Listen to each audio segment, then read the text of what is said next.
So these stories are from my friend, who was told these by his dad, who was told these by other people, so you're getting these fourth hand or so. The first one is called the Devil's Nest. The longest time it was said to be the home of pagan/devil worshippers who would sacrifice animals and unfortunate travelers. If you were traveling to South Dakota from Nebraska, it was common knowledge to go around that area, or bring a lot of manpower and guns. So people tend to avoid even to this day. This is the context you need for the story. The story I am about to tell takes place approximately in the 1980s. You see, the Devil's Nest and the counties that surrounded it were so remote and avoided that they didn't have electricity till the 1980s because no local companies would go there. Until one decided to. Enter my friend's grandpa's friend Bob. Vietnam vet and electrician, all-around hard-working badass, gets spooked by nothing and is experienced in bushcraft.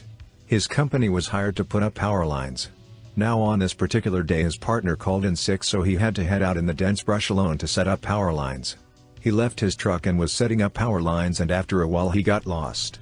Not necessarily scared, but he was on edge. You see, he didn't believe in the stories of devil worshippers, but there are animals out there that could kill you. Bobcats, cougars, coyotes and whatnot. So Bob was looking for his car, and it took him so long it was starting to get dark, and after walking through the brush for a little longer he comes across a circular clearing. In the middle was a tree stump about 8 feet in diameter. What was concerning about all that is it was cleanly cut through. You see, if you're cutting down a tree, especially one that was 8 feet in diameter, with an axe or saw, it wouldn't be an even clean cut. Especially since this place doesn't have electricity, that means an axe would have more likely than not have been used. Another concerning thing was how there was no brush on the ground, only patches of dirt and dead grass, as well as fresh bare footprints. But the most concerning thing was on the stump itself. The stump was covered in blood stains and had an axe covered in runes and satanic symbols stuck into the stump.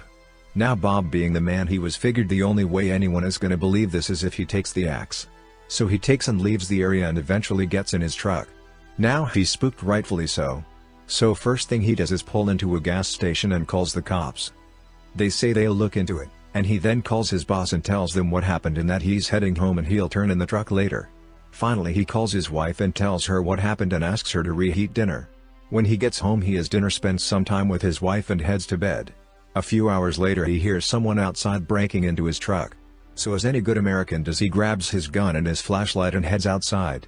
When he gets out there he doesn't see anything and he checks his car. None of his work tools or personal stuff is stolen. He figures it was just some bum looking for some quick cash, but he didn't get anything in time. So Bob heads back inside and goes to bed. He then wakes up the next morning and he heads down to his truck, and realizes something. The axe is missing from his truck and there are footprints leading from the truck to the cornfield by his house. Now the really freaky part. He then puts together two theories and you get to decide which is worse. A. Whoever uses the clearing and owned the axe followed him all the way home without him noticing, or B. The cops are in on it. Either way they know where he lived. Place has been cleared out from what I know,